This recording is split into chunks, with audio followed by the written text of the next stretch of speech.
countdown to soccer fever. Will Brazil have everything ready for the world stage? Also, our soccer fanatics make their picks. I'm Afan Chaudhry. Welcome to Globe Now. The 20th FIFA World Cup of Soccer gets underway on June the 12th.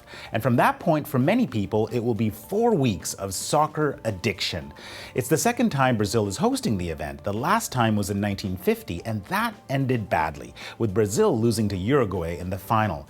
But this time it's also about showcasing Brazil as a global powerhouse. And at what a cost! Brazil is dishing out $11.3 billion, making this the most expensive FIFA World Cup in history. So how do they manage to spend this much money? Well, there are a dozen new or refurbished stadiums, and the country has had to invest lots of cash in public infrastructure and security to get ready. But even though it costs so much, it could also be the most lucrative World Cup. Brazil expects $4 billion in commercial revenue, thanks in part to ticket sales. There are just under 3 million tickets available. The cheapest ones start at $90, and the most expensive? That'll cost you $990. Well, joining us now is Stephanie Nolan, the Globe's Latin America Bureau Chief. We've reached her in Rio de Janeiro. Welcome, Stephanie. Hi. Well, there's always that storyline about preparations going down to the wire. Let's start with stadiums and other infrastructure. Are they ready? So it's very hard to say. I think one thing we're realizing is that ready is a fluid concept. Are they maybe as complete as they could be? In most cases, it would seem not. But I think at this point, the feeling is with the stadiums that it will be okay. Mm-hmm. There's a big report in the national newspaper here today that 11 of the 12 airports that were supposed to be refurbished are not finished. I was in 2 of them last week, and they were indeed covered in scaffolding and hoarding, but, still functional. So I think all of the things that Brazil pledged to have finished by the time we kicked off are not finished. But that doesn't, at this point, there doesn't seem to be anything in the way that would be a huge problem. And airports aside, are some of the other public transportation projects ready? No, because some have opened. Rio, for example, got a new BRT line this week that the president came down to open. Right. On the other hand, most of this, half of the city's metro lines are still in pieces, and so not everything is done. Mm-hmm. I think the public transportation is maybe a bigger concern because you can do a workaround with the airport. If you've got a metro station in the middle of a line that isn't open, that obviously creates a bigger hiccup. Right, and BRT is those bus rapid transit lines, those dedicated bus lines. Okay, so there are nearly, as I understand it, 30,000 tickets that have been sold to Canadians. Can you still attend the World Cup and not come back penniless? It will be a challenge. Right, okay.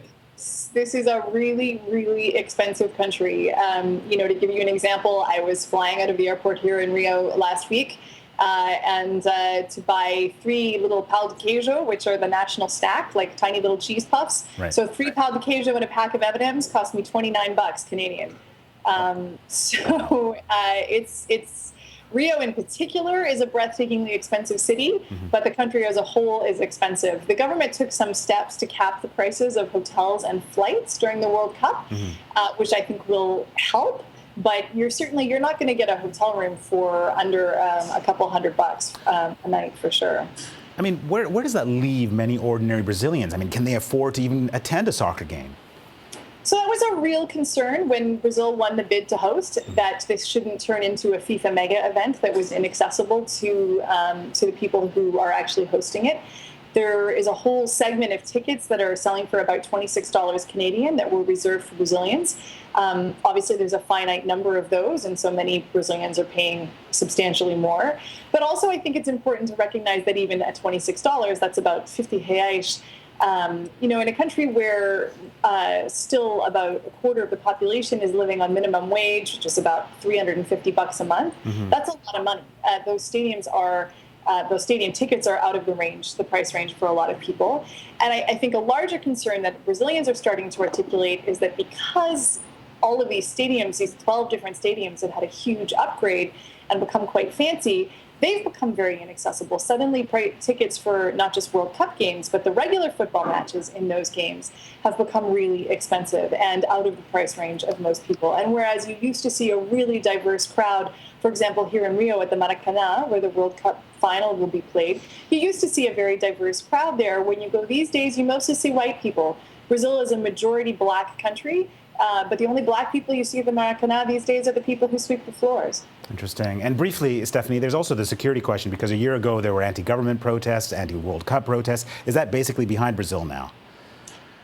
Oh, I think the protests are the big wild card. It's really not clear whether, there's stories in the paper every day that there's going to be tens of thousands of people on the street. The government is certainly braced for that and has mobilized huge numbers of police and military to be on the streets in the big cities.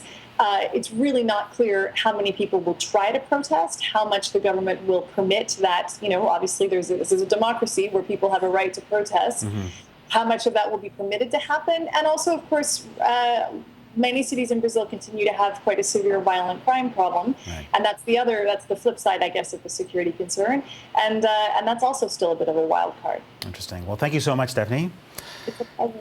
Well, we want to hear from you. Will you be planting your flag on a particular team during the World Cup? And what do you think about Brazil's huge investment in these kinds of massive sporting events? Good idea or bad idea?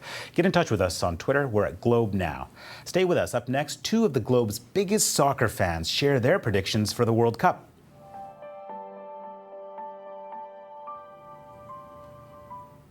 Well, the main event during the World Cup is, of course, the soccer. So, which team will come out on top and hoist the trophy at the end of the 4 weeks? Well, the Globe's Cathal Kelly and John Doyle share their ideas for the top picks. This World Cup, I think, in particular, is difficult to predict. You have several factors. The central narrative of this World Cup will be Brazil, the host country, the host team. How are they going to do? But you have factors like no European team has ever won a World Cup that's held in South America. So I'm going to go with what I think are the top 4 teams. That's Brazil, Argentina, Spain, and Italy. What do you say? Well, it's well nigh impossible to argue with those 4 picks. I would go with one outsider. It's Brazil, Argentina, Spain. Those are the 3 smart. That's the betting money. You've got experience, home field advantage, and Argentina just has so much power up front. If they can finally put that together, defensively suspect, but if they can put that power up front together, really an unstoppable juggernaut. I'm going to go with another South American team. I have to go with one dark horse, and that's Colombia, which really showed themselves during qualifying here. They will be perfectly comfortable at home there. A team that lacks for stars, but is a great team. The heat won't bother them. Certainly that's what England will blame once they're out, is the heat. That's their evergreen excuse.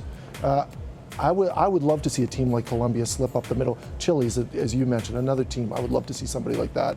And the other thing, I think the other team you can never count out in these kind of situations is Germany, who are once again blooded and very strong everywhere across the park. Well, that's all for today's show. Let us know what your thoughts are on the FIFA World Cup. Do you think Brazil will be ready on time? And who do you think will win the World Cup? Hop onto Twitter and tweet us at Globe Now. I'm Afan Chaudhry. Thanks for watching.